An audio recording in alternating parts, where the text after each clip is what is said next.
Comisión Nacional de Semillas, órgano asesor de la Secretaría de Agricultura, Ganadería y Pesca, director de certificación y control del Instituto Nacional de Semillas, presidente de la Comisión Nacional de Semillas, presidente del Instituto Nacional de Semillas, presidencia compartida del Comité Chino-Argentino de Semillas y en la actualidad director nacional de Semillas del Instituto Nacional de Semillas.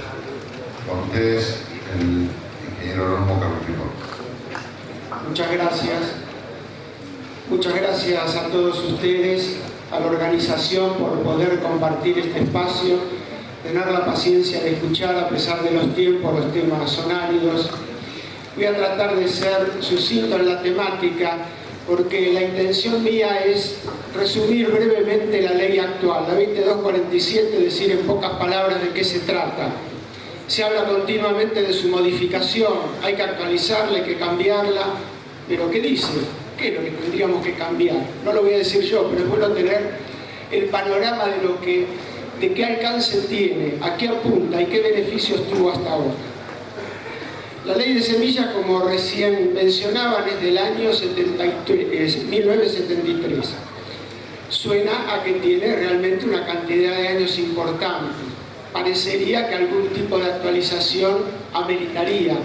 Los cambios tecnológicos, los cambios operativos, los cambios en las formas de comercialización se han dado y es posible, es necesario y por lo menos sería aconsejable hacer esta revisión. Pero les puedo decir que la ley de semillas viene revisándose desde hace unos 9 años aproximadamente.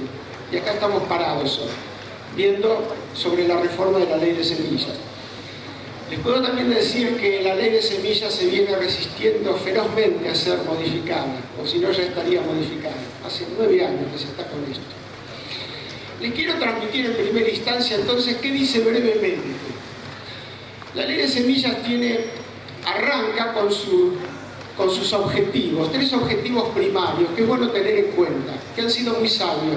La ley es corta, es concisa, en ese sentido estuvo bien armada y ha venido dando muy buenos resultados. Y su primer objetivo es de hacer un comercio, estimular un comercio y producción de semillas transparente, eficiente y competitivo. El segundo objetivo de la ley es dar garantías al usuario, al productor, al que compra la semilla, al que la adquiere, garantías de identidad y calidad de esa semilla que adquiere. Punto fundamental. El productor agropecuario es un eje central en esto. Y el tercer objetivo es dar protección a las nuevas variedades vegetales. En definitiva, estimular el fitomejoramiento, hacer que aquellos que se dediquen a esta actividad tengan un marco normativo que les permite invertir y obtener nuevas variedades. Esto nadie lo va a discutir. Es más, en las propuestas de reforma se mantenían intactos, diría yo, estos 3 objetivos, que son muy buenos. La ley de semillas después prosigue definiendo qué es una semilla. Punto fundamental. ¿Qué es una semilla? Y la define en términos muy amplios. Dice que es todo organismo vegetal destinado a la siembra o propagación. Fíjense que esta definición de semillas no coincide con la definición científico-botánica de semilla, porque si es todo organismo vegetal que genera un nuevo organismo vegetal, un esqueje, una yema, un tubérculo de papa, también es una semilla desde el punto de vista legal, aunque no botánico. Esto automáticamente le dio al INASE, como dijo Laura Villamayor, el INASE como organismo de aplicación, antes era el Servicio de Semillas, las facultades para operar, para controlar y abarcar no solamente las semillas botánicas, sino también las plantas de vivero, que es el otro gran panorama de control del que poco se habla, que genera y demanda mucha actividad, es muy importante a nivel regional y en ese sentido después les voy a comentar que necesitamos alguna actualización de la ley. A continuación, la ley de semillas crea un organismo asesor. Le da especial importancia a que las temáticas derivadas de la ley de semillas, que son las reglamentaciones, los programas operativos, sean consensuados con todos los sectores. Y para eso crea la Comisión Nacional de Semillas.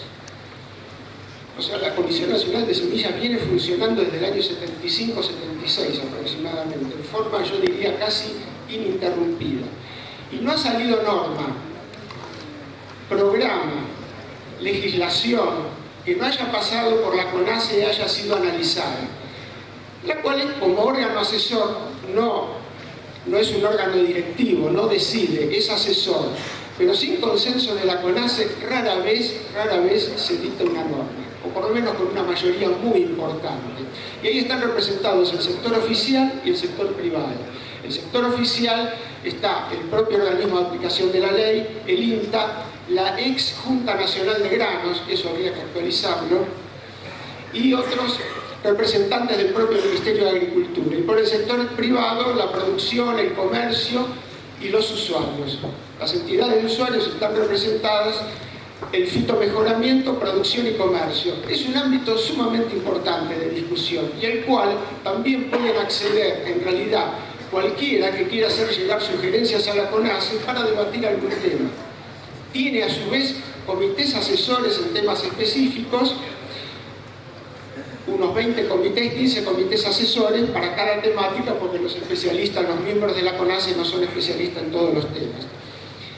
A continuación, la ley entra en la temática propiamente dicha de la semilla en su comercio y dice: en el comercio de semillas existirán o pueden existir solamente dos clases de semilla, la que se llama fiscalizada y la identificada. La fiscalizada internacionalmente se la conoce como certificada, un sistema de certificación, nosotros lo llamamos fiscalización. Y la identificada es una semilla que en su momento y aún en determinadas especies cumple un rol importante, porque como la fiscalizada está como condición que sea controlada por el organismo de aplicación, el INASE, en todo su proceso de producción, sobre el cual después, una vez terminado el semillero fiscalizado, obtiene una autorización del INASE para vender su semilla como fiscalizada, le da un rótulo oficial. Todo eso en la identificada no pasa. Un identificador consigue semilla de donde le parece, de una especie. En una época el trigo, las hojas se podían identificar, significa que podía sacar soja de un silo, meterla en una bolsa y ponerle semilla de soja y poner sus datos como responsable, como identificador. Y ahí terminaba. Es una diferencia importante con la fiscalizada. Y en algunos casos la identificada podía llevar el nombre de la variedad. En algunos casos se permitía, pero no tiene garantías de identidad. Si la semilla sale de cualquier lado, el riesgo es alto. Por eso se tiende a que todo sea fiscalizado en la medida de lo posible y sea beneficioso para el agricultor. Por eso en este momento podría decir que la mayoría de las especies comerciales de importancia agrícola son de fiscalización obligatoria.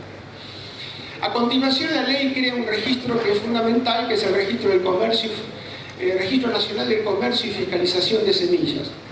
Ahí tienen que estar inscritos todos los operadores del mercado en semillas, hasta los laboratorios, los que tienen viveros también, los que producen semillas fiscalizadas, los que identifican, los que importan o exportan. Todos tienen que estar inscritos para poder operar. En este momento hay una cantidad aproximada de 3.500 operadores inscritos en total.